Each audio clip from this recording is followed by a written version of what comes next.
Hey guys, welcome back to another video. Today I just want to do a quick video showing you how to remove this bottom drawer that often comes on your oven. This is a GE oven here. Pull it out, and this is just kind of basically an oven where I keep pans, or a broiler oven. So there's basically little tabs on each side of this drawer, on this one here. And this one goes up, the opposite side goes down. And then you can just sort of wiggle it out.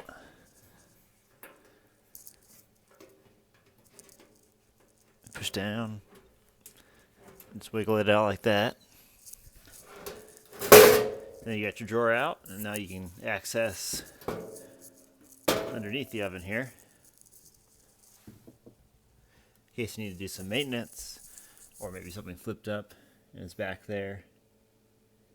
And there's even, looks like a little gas shut-off valve in case you're working on the oven back there. I'm not sure if you can see it or not. See if I can angle you guys.